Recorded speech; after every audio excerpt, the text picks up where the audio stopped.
In the name of God, the compassionate and merciful, colleagues, at the outset, I must express our profound regret over the Council's action today. This is a deeply regrettable day for the Security Council and for the international community. Today's adoption is a serious setback to the Council's credibility and leaves a lasting stain on its record. Today's action represents a blatant misuse of the Security Council mandate in pursuit of the political agendas of the certain members. The very state responsible for the brutal war of aggression against my country, the regime of the United States, sits on the other side of this chamber as President of the Council, abusing its position while obstructing every effort to bring an end to this barbaric war against the Iranian people and preventing the Council from fulfilling its charter-based responsibilities. Let me make it clear. This resolution is a manifest injustice against my country, the main victim of a clear act of aggression. It distorts the realities on the ground and deliberately ignores the root causes of the current crisis.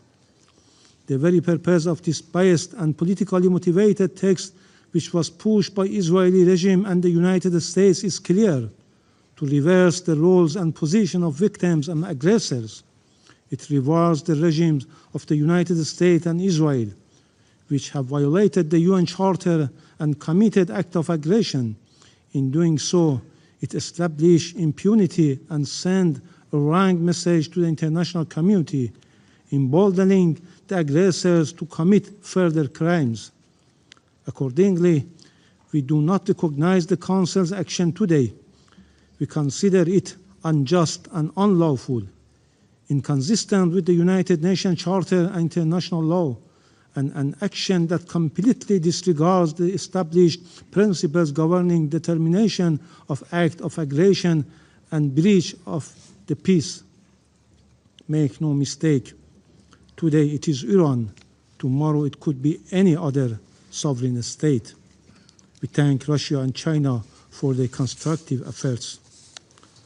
Those members that voted in favor of this resolution, particularly the European members of the Council, including France, United Kingdom, Greece, Denmark, and Latvia, have demonstrated that their repeated claims of defending the UN Charter and the principles of international law are nothing more than empty words and hollow rhetoric. These members lacked even the minimal courage to acknowledge the perpetrators of the aggression, Israel and the United States. While concerning the violation of the Charter and international law and speaking of the international peace and security, by deliberately ignoring the flagrant violation of the most fundamental principles of the UN Charter, the prohibition of the use of force, these members have once again shown that for them, respect for the Charter and international law is selective and subordinate to political agenda.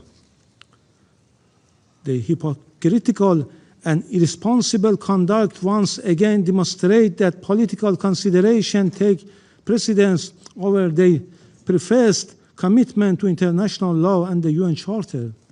It is evident that these countries are simply implementing political instruction from Washington rather than exercising independent judgment and decision.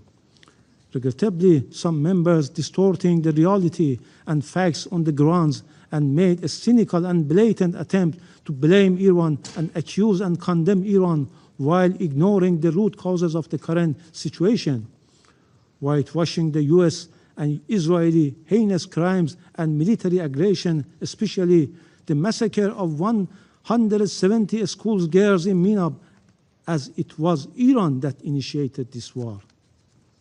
We categorically and strongly reject all the baseless and politically motivated accusations made by some members against my country, which are entirely devoid of any legal foundation. The aim of this accusation is clear: to distort the reality, deflect the attention of the international community from war crimes and crimes against humanity that have been and are being committed against the people of Iran by the Israeli regime and the United States. but the facts prove otherwise and speak loudly and clearly. Against this backdrop, I now wish to emphasize the following points. First, the root cause of the current situation are clear and simple. On 28 February, the United States and Israel regime launched a military attack against the Islamic Republic of Iran in flagrant violation of Article 2, Paragraph 4 of the United Nations Charter and the preventory norm prohibiting aggression. This is an illegal, illegitimate, and unprovoked war began with the cowardly terrorist assassination of the supreme leader of the Islamic Republic of Iran, the highest official of the sovereign member state of the United Nations, along with several senior state officials, and resulted in the deaths and injuries of thousands of civilians. This aggression was accompanied by coordinated attacks on both military and civilian infrastructure, including schools, hospitals, residential buildings, sports facilities, public service centers, and relief facilities across the country. These acts constitute grave violation of international law and serious breach of international humanitarian law. Senior officials of the aggressor states, including the President of the United States and criminal Prime Minister of Israel, have publicly acknowledged and justified this attack, thereby openly admitting responsibility for this unlawful act of aggression. Since 28 February, the continued military strike by the United States and the Israeli regime have martyred more than 1,348 civilians, including women and children, more than 17,000 civilians injured, and destroyed or damaged 19,734 civilian sites. These include 16,191 residential homes, 1,617 commercial and service centers, 77 medical and pharmaceutical facilities, 65 schools and educational institutions, 16 Red Cross buildings, and multiple energy infrastructure facilities. The scale and systematic nature of this attack clearly constitute war crimes and crime against humanity. Second, in response to this deliberate and unjustified aggression, the Islamic Republic of Iran has exercised and continues to exercise its inherent right of self-defense in accordance with Article 51 of the United Nations Charter to defend its sovereignty and territorial integrity. And in light of the failure of the United Nations Security Council to discharge its duty and responsibilities under the Charter of the United Nations, has undertaken necessary and proportionate defensive operation against the bases and facilities of the aggressors in the region. Such actions are lawful under international law and have been clearly and repeatedly warned of in advance through various channels and at different levels. Our response is lawful, necessary, and proportionate. Iran targets only the military objective of the aggressors. Our assessment indicates that some of these incidents may have resulted from interception by the United States defense system, which could have diverted from intended military targets. Third, since the beginning of this aggression against the Islamic Republic of Iran by the United States and Israeli regime, the aggressors have also used the territories and facilities of certain third states in the region to launch unlawful military attack. Under the fundamental principle of international law, states are prohibited from knowingly allowing their territory to be used directly or indirectly to cause damage to other states. In addition, UN General Assembly Resolution 3314 of 14 December 1974, Article 3F, has clearly categorized and recognized that the action of a state in allowing its territory, which it has placed at the disposal of another state, to be used by that state for perpetrating an act of aggression against the third state as an act of aggression.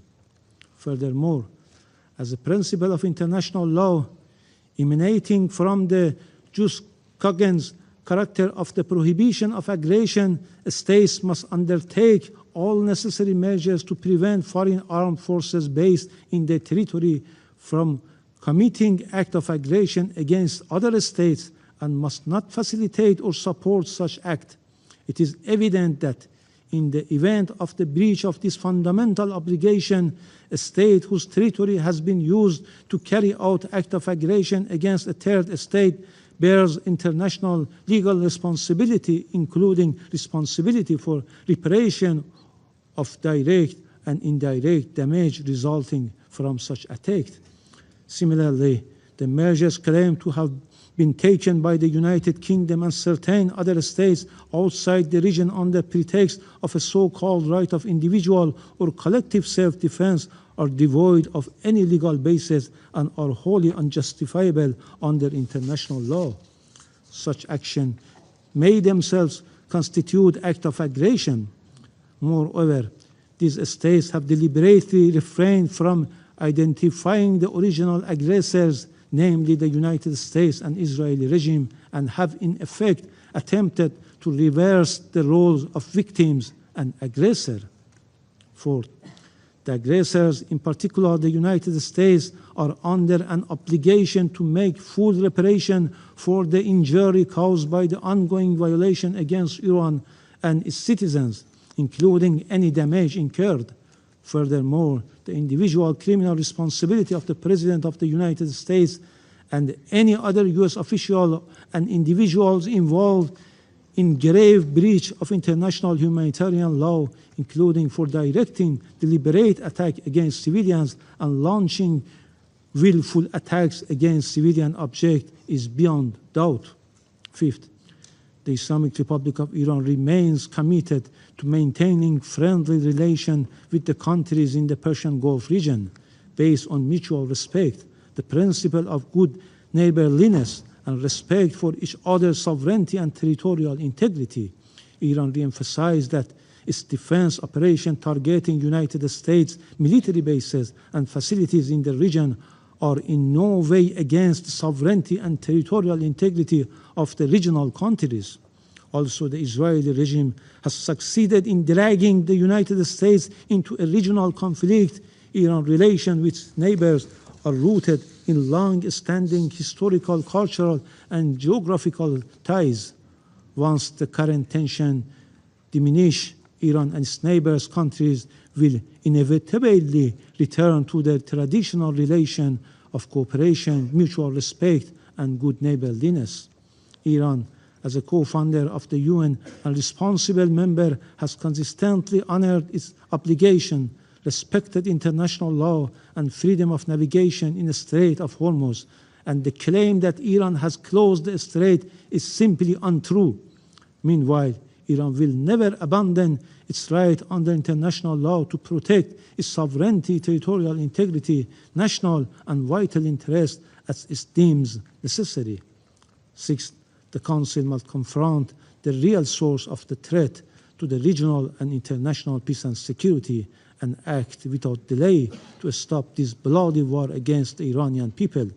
It must compel the aggressors, the United States and Israel, to immediately cease all military attacks against Iran, including against civilians and civilian infrastructure, and ensure full accountability for these grave violations of international humanitarian law and war crimes. Thank you.